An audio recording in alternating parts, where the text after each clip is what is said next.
kayo na kahit sino kayang magbago. Maski pa ang isang magnanakaw. 8 taong gulang pa lang daw noon si JV nung natuto siyang magnakaw. Ang kanyang puntirya, mga kitang pera sa karinderya at tindahan. Literally, ninakaw yung childhood ko kasi nawalan talaga ako ng maayos na kabataan. Dahil buong kabataan ko, sa halip na naglalaro ako, kailangan kong gumawa ng masama, kailangan kong magnakaw. Dahil kung hindi ko gagawin yun, bubugbugin ako. Liga dito. Mahinig ka sa akin na. Pumunta ka sa tindahan.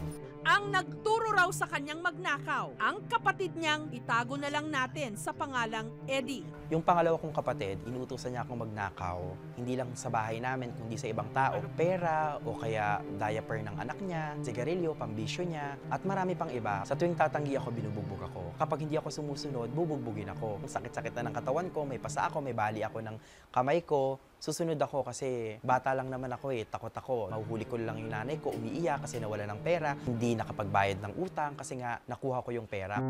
Mahirap ang pamilya ni JV. Sa 20 square meters na lumang bahay na ito sa Bukawi, Bulacan, nangungupahan at nagsisiksikan ang 8 miyembro ng kanilang pamilya. Itong makitid na hagdan na to, ito yung daan namin papunta dun sa taas ng bahay namin. Ayan. Welcome to our bedroom.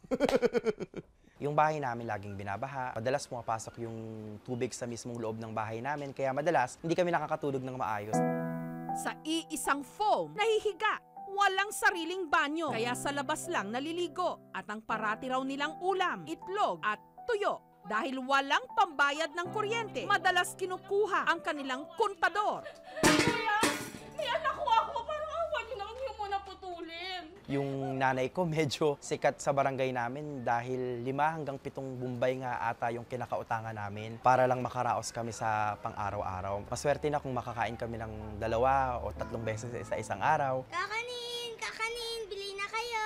Nakaranas din ako na magtrabaho bilang barker ng jeep. Naging waiter din ako, dishwasher ng kung ano-anong mga karinderya. Naging helper din ako sa mga kung saang-saang bahay dito para lang makaraos kami. Kasi nga ako yung nagpapaaral sa sarili ko. Maghihirap kami, mahirapan akong makatapos dahil nga sa kung ano-ano pang mga gastusin. Hanggang isang araw, habang naglilinis ng aparador, isang sulat ang nakita raw ni JV na nagpabago sa kanyang buhay. Dito natuklasan ni JV na isa pala siya, ampon. Totoo ba to? Naampun lang ako? Nabaltaan ko nga na paampun ng kapatid ko. Lumalaman ko, ang ako, pero tawag ko yung kapatid ko. Kung paampun mo din lang ang anak mo, sa akin na lang kasi gusto din niya na wala kaming anak. Sa akin mo na lang ibigay kaysa sa iba pa matungo.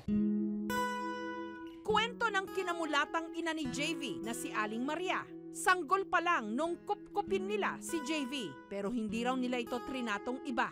Ang tunay na nanay kasi ni JV, ang kapatid din ng kanyang nanay Maria na inakala ni JV na tiyahin lang niya noon. Nalaman ko yon, honestly nagdilim yung paningin ko. Nagalit ako dun sa biological family ko. Hindi ko sila kinakausap. Sa mga pagkakataon na magkakasalubong kami, umiiwas ako kasi nagalit ako sa kanila.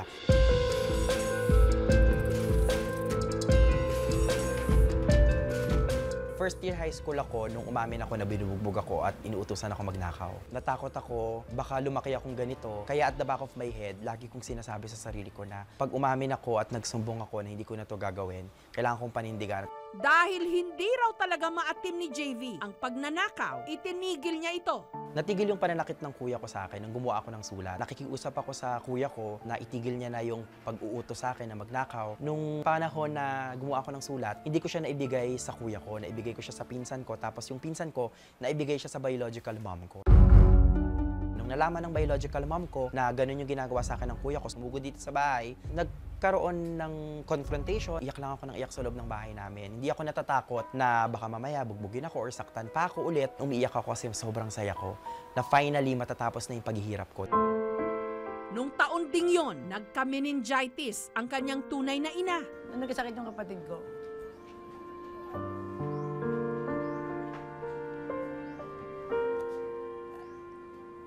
pinakilala ko na siya.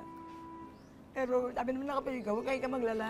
Huwag kayo ka maglala kasi at hindi ko nakukunin sa iyo yan. At tinanggap na rin niya na magulang yung nanay niya. At namatay. Nagsisisi ako na sana pala noon pa lang napatawad ko na siya.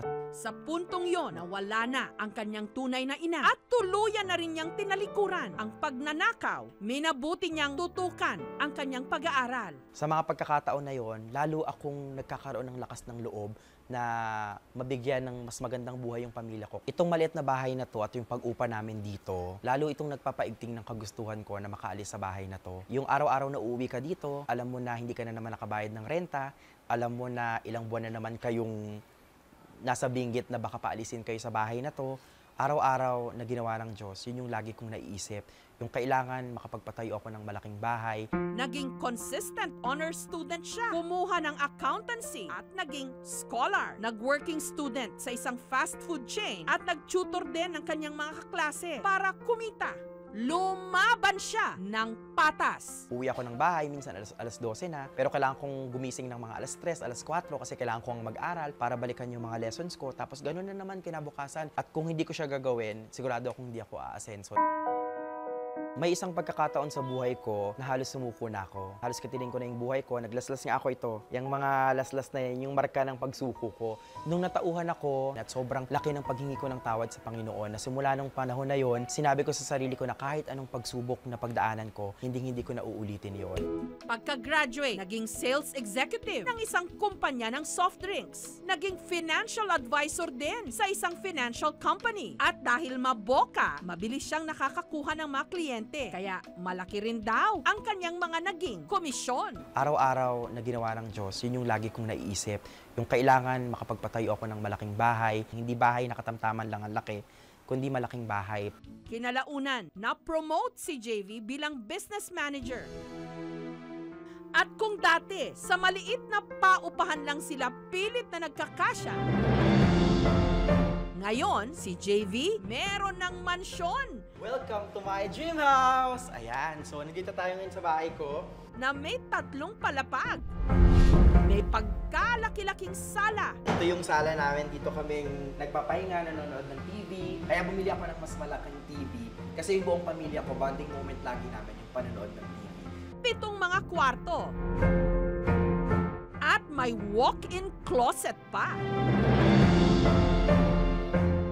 Nung kumikita na ako ng mas malaki, ang una kong nakita na opportunity is makapagpatayo na ng bahay. Kaya ang una kong ginawa, bumili ako ng lupa. Sa kanyang pag-asenso, hindi niya nakalimutan, kundi sinuklian pa ang mga nag-ampon sa kanya. Ipinasyal ang kanyang nanay Maria at tatay Maximo sa Australia at Dubai. Alam ng foster family ko na nagpapagawa ako ng bahay. Kaya lang, nung malapit nang matapos yung bahay, pinagbawalan ko sila na tumuloy dito at para maging surprise sa kanila yung paglipat namin. Yung una kong sinabi nung paglipat namin ng bahay is, thank you Lord. Sobrang saya ko, sobrang happy ko dahil pinagkaloob sa akin ni Lord yung opportunity na mabigyan ng magandang buhay.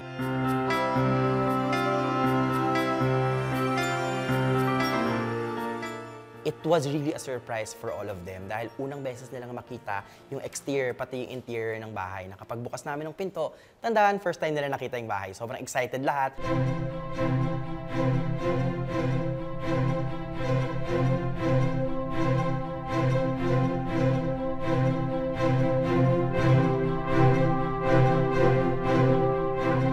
Nakapagpundar na rin siya ng dala-dalawang sasakyan. Ang dati itlog at tuyo lang ang ulam. Ngayon, nakaririwasa. Siyempre natutuwa ako na dahil hindi ko naranasan yung ganito. Napakasaya ko talaga. Dahil ang pinapangarap ko lang, isang maliit lang ang pinapangarap ko. Sabi na sa akin, JB, Nanay, hindi lang isang maliit pagagawa ko sa iyo. Mansion, pagagawa ko sa iyo. Siyempre, salamat mo kay JB dahil kahit na paano nahayaw niya kami. Napakaganda yung buhay namin. Masaya na rin ako sa Panginoon yung binigay sa akin ng bata na yun. Nagkaroon ng napakalaking pagbabago yung buhay ko. Then, dati, bihira kaming makapag-shopping. Hindi nga kami nakakabili ng mga matitinong damit. Ngayon, lagi kaming nagsha-shopping na bahala sila kung anong gusto nilang bilhin. Maayos na rin ang kanyang relasyon sa kanyang tunay na ama. Through my story, gusto kong magbigay ng message of inspiration, of impact, and of influence sa ibang tao. Dahil gusto ko maintindihan ng lahat na kung ano-ano man yung nangyayari sa kanila ngayon lang to, pinagdadaanan lang nila to, pero kung magsusumikap sila at kakapit kay Lord, ma-achieve nila kung ano man yung gusto nilang ma-achieve. Sa bawat pagdapa, pwede muling bumangon. Maaring magbago anumang panahon, kahit hindi bagong taon.